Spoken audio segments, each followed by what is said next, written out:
இந்த காணொளிய பார்க்கறதுக்கு முன்னாடி தமிழ் ஜனம் யூடியூப் சேனலை சப்ஸ்கிரைப் பண்ணாம நீங்க பார்த்துட்டு இருந்தீங்கன்னா கண்டிப்பா சப்ஸ்கிரைப் பண்ணிட்டு நீங்க பாருங்க. நான் சொன்னது நிச்சயம் சேகர் பாபு அவர்கள் சிறைக்கு செல்வார்கள். அவர் செய்திருக்கின்ற அட்டூழியங்கள் கொஞ்சம் நெஞ்சம் அல்ல. கடந்த ஒரு வாரமாக துறைமுக தொகுதியினுடைய அனைத்து இந்திய அண்ணா திராவிட முன்னேற்ற கழகத்தினுடைய வேட்பாளராக நான் வாக்குகள் சேகரிக்கின்ற பொழுது நான் சொன்னது நிச்சயம் சேகர் பாபு அவர்கள் சிறைக்கு செல்வார்கள். அவர் செய்திருக்கின்ற அட்டூழியங்கள் கொஞ்சம் நெஞ்சம் அல்ல, நிச்சயம் அவர் சிறை செல்வார்கள் என்று கூறினேன்.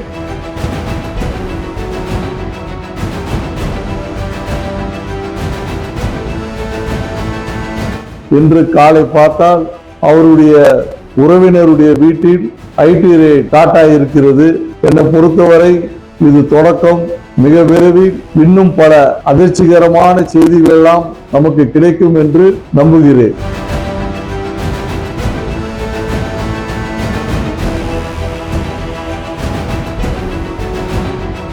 கோவில் உண்டியலில் கை வைத்தால் வாழ்க்கை என்ன ஆகும் என்பதற்கு எடுத்துக்காட்டாக சேகர் பாபு என்கின்ற வசூல் ராஜாவினுடைய வாழ்க்கை வருகின்ற சந்நிதிகளுக்கு ஒரு பாடமாக அமையும்.